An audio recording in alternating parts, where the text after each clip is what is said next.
Hello, everyone. This is Josh Vision, and I'm here giving my season 2, episode 2 review of Peaky Blinders. So, in this episode, we have Tommy recovering from that savage beatdown that he took at the hands of Sabini and his men. So, as we know from basically the ending of the episode, um, Chief Campbell saved Tommy literally at the right moment. It's kind of ironic. Of all people, who would have thought it would have been Campbell?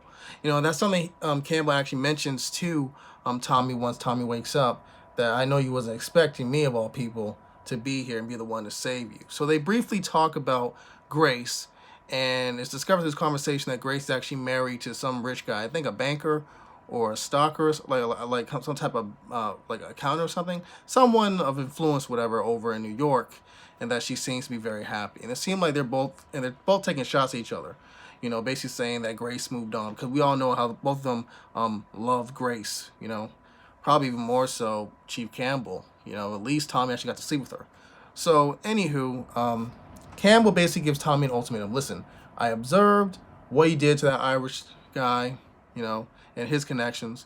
So I have witnesses that'll be willing to testify against you. So, basically, you are going to do what I tell you to do, or I'm just going to send you to jail, basically. So Tommy is kind of trapped at this point. And also, he has to deal with the fact that Sabini's men may be trying to fence a job with him when it comes to the hospital. So he checks himself out, and he meets his uncle and one of his other men. I think, once again, his name is Curtis, the other guy who's a part of the gang, a very important person in the gang. And he tells his uncle that he's going to need Curtis to basically put him on a boat, and they're going to head towards Camden Town, I believe, in London, to meet up with Solomon, the head of the Jewish gang. And both Curtis and his uncle's like, listen, man, you're in no condition. Like, it's going to take you at least 3 weeks to heal your broken bones and all that stuff. But Tommy's like, listen, I'm a sitting duck in there. I have to get this done. This is very important. So I believe his uncle told him it would take 4 days. So he's like, okay, cool. It's all good. Just give me some of that black powder or pepper, whatever. I'm fine. And his uncle laughs and says, you know what? You're just like your mother. So after that, or during this actually, remember how I mentioned how it seemed like Ada was going to get raped? Well, it seems as though, basically, that the Peaky Blinder men came right on schedule. Sort of like with Tommy when he almost died, and Campbell came right on time. The same thing basically be said about Ada's security people, her protectors. They came right on time, killed the guys. And Ada, after that, obviously still shook and angry, she was like, I'm not a Shelby, and she kneed the guy and brought him to his knees and walked away.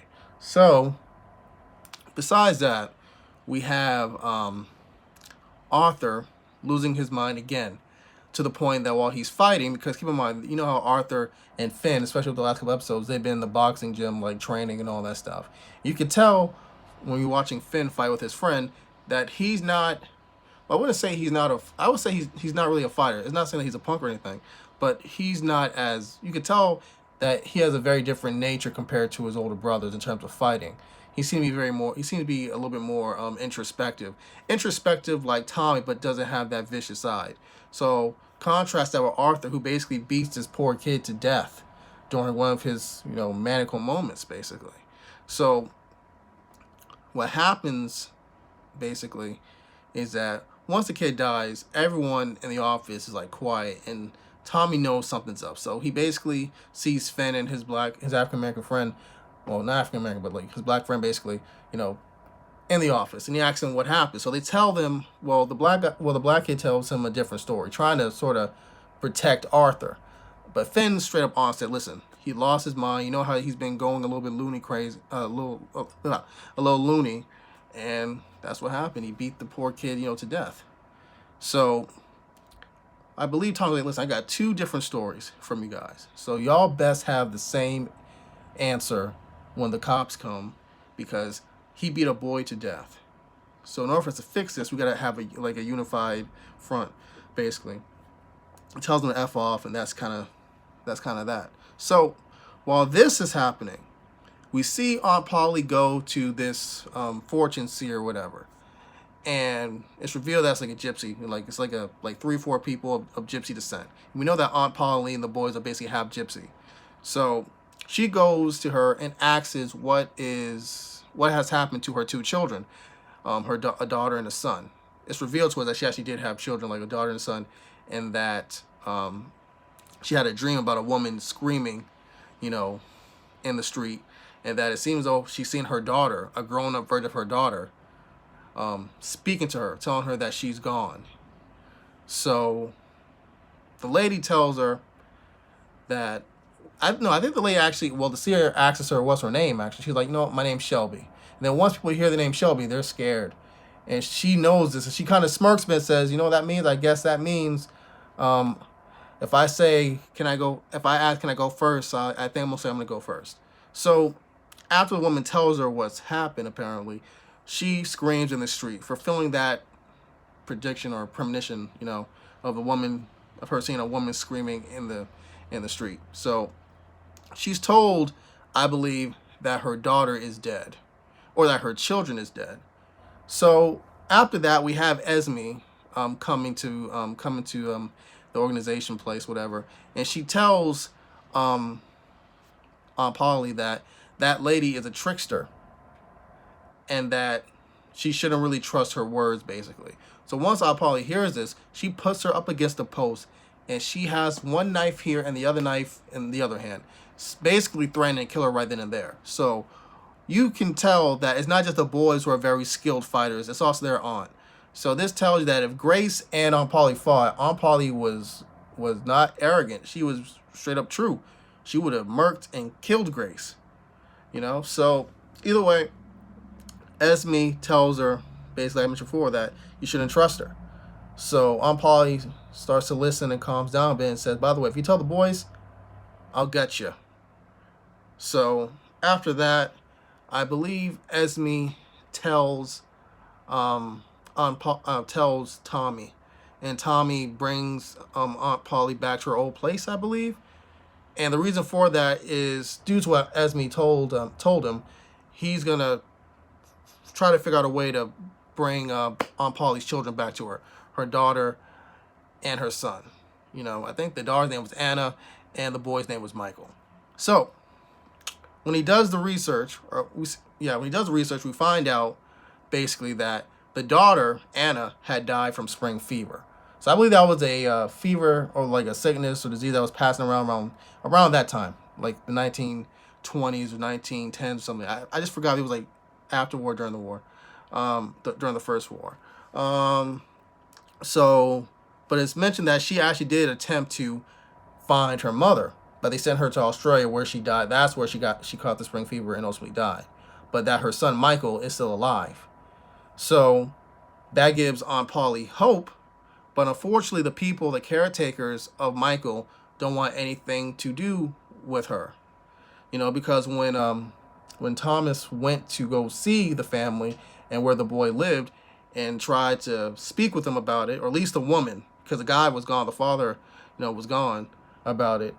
The woman didn't want anything to do with it. She was basically saying to Tommy that, that the reason why they took him was because she was an unfit mother and that she was into drugs. And he was like, that's a bunch of BS. They took her without her permission. The parish people, basically. The parish people. So young Michael's there, and he's observing this. He's taking everything in. So eventually Thomas leaves. So once he tells Aunt Polly the whole story about that, he says, listen, I can't give you the address because I know if I give you the address, you're going to do something stupid and probably put yourself in jail. And he's like 16 or 17. So wait till he's like a grown man when he can make his own choices. So she's like, F this. She gets the gun and points the gun at Tommy's head.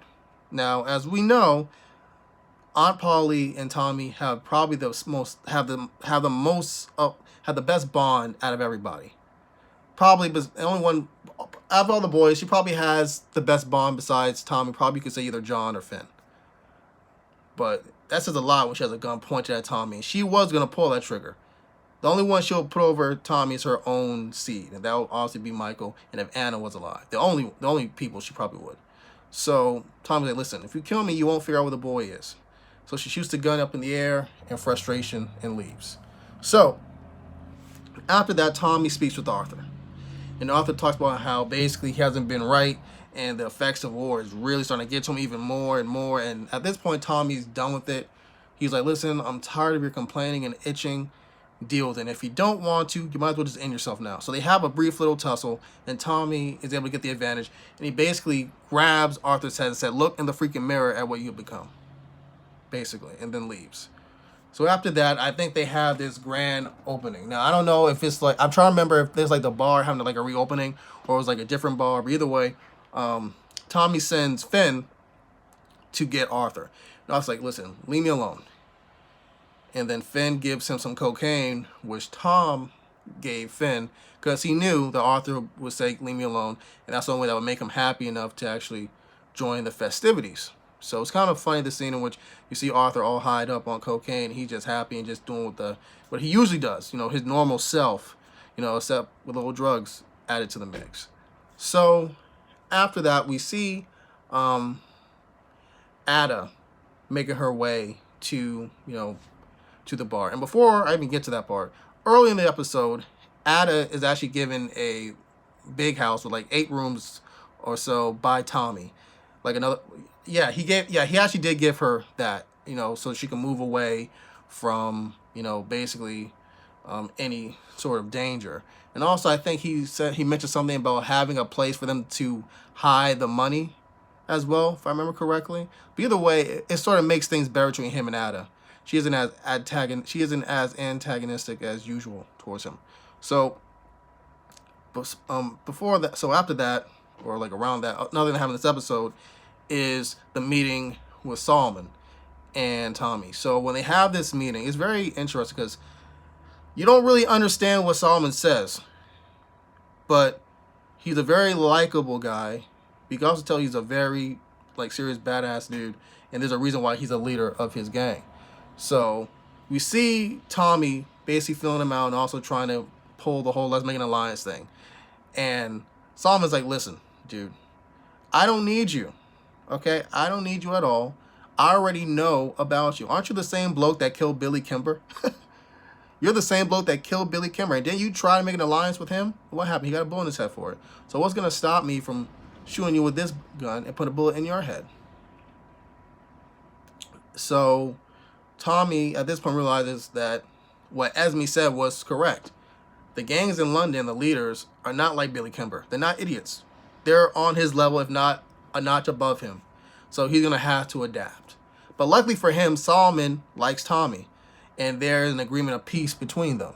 So that was all good. So, yeah, the episode ends basically with Aunt Polly and Aunt Polly hooking up with some guy, and Tommy and Lizzie, who I mentioned, they're kind of in a relationship basically at this point, hooking up with some girl and having a threesome, So everyone got really happy and lucky, previous night.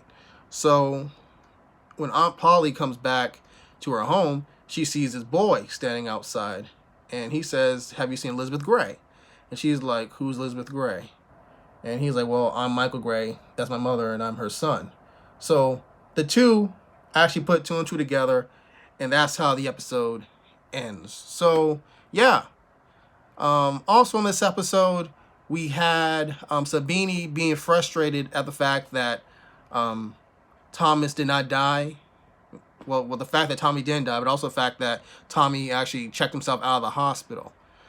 So he tells the police guy, who he's in cahoots with basically, that if he makes his way here again, finish him. And if you don't, he told his second command to finish him, because he's pissed off at that. And he's also quite alarmed at the fact that since Tommy is a military hero, and that policeman guy, the head of the police department, is a military hero, that he's really impressed by Tommy due to him serving his country. So that could make him probably lean possibly towards Tommy at some point, which makes him lose a potential ally. So he throws a temper tantrum. So besides that, I think that's the most important thing that happened in this episode. When it comes to Campbell, I'm telling you, he really wasn't that big of a factor in this episode to me. He must have said something, but I forgot. So it was probably not that big a deal. And if I miss anything, I'll just, talk about it early in the next review, and then go all around about the episode I'm reviewing, so on and so forth. So either way, thank you guys for watching this review and discussion. Once again, as usual, if you have anything to say, write comments down below in the comment section. And I'm Josh Vision. Adios.